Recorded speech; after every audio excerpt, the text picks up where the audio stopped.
På vores hjemmeside kan du finde en masse nyttig viden og information, men det første du skal er at blive bruger. Klik på Bliv bruger. Hvis du er studerende eller ansat ved Aarhus Universitet, er du automatisk oprettet bruger på biblioteket, og derfor mangler du kun at bestille en PIN-kode. Hvis du er ansat ved Aarhus Universitetshospital eller privatlåner, skal du klikke på det pågældende felt, og så følge de anvisninger, der står for at blive oprettet som bruger. Hvis du som sagt er studerende eller ansat og endnu ikke har en PIN-kode, skal du klikke på Bestil en PIN-kode.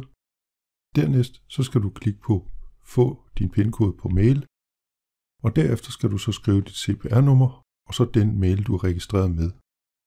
Hvis du ikke har tilføjet en mail i Mit AU, så er det din studiemail eller arbejdsmail. Når du er oprettet, kan du logge ind på din profil. Det kan du gøre ved at vælge bibliotekslogin. Det er den nemmeste og hurtigste måde at gøre det på, men det er også muligt at bruge dit universitetslogin, NemID.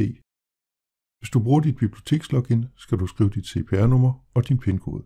Når du er logget ind, kan du på din profil se dine lån, eventuelle bestillinger og reserveringer, andre bestillinger, det vil sige fra andre biblioteker og mellemværende, hvis du skulle have nogle bøder. Derudover har du mulighed for at kigge i din kurv, hvis du har gemt nogle bøger der til senere bestilling. Du kan tjekke din huskeliste, og du har mulighed for at se, om du eventuelt har afhentninger.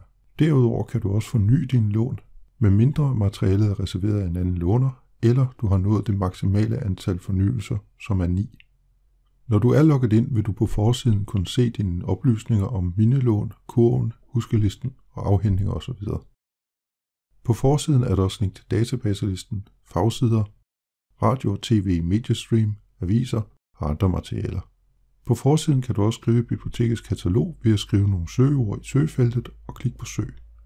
Du kan også på forsiden afgrænse, om du søger i bøger, e-bøger, artikler eller tidsskrifter.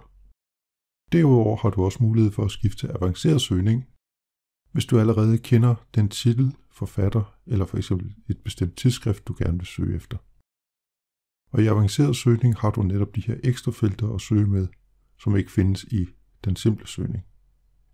I toppen af forsiden kan du klikke på en af drop-down-menuerne, der giver dig en oversigt over nyttige links til ting, du måske har brug for. For eksempel hvis du er studerende, kan du hurtigt se, hvor der er grupperum. Du har hurtigere adgang til kurser, fagsider. Du kan også læse om vigtige ting i forbindelse med opgaveskrivning som plagiering, referenceorientering, og i det hele taget, hvis du har brug for hjælp fra biblioteket, kan du også finde et link der. Under den øverste del af forsiden finder du også praktiske link til print og kopiering, til at studere og læse, til at afhente og levere materiale osv. Og du har mulighed for at læse nærmere om, hvordan de forskellige ting fungerer på biblioteket. I den nederste del af hjemmesiden finder du en oversigt med nyheder og andre interessante informationer. Derudover er der også en liste med kurser og arrangementer.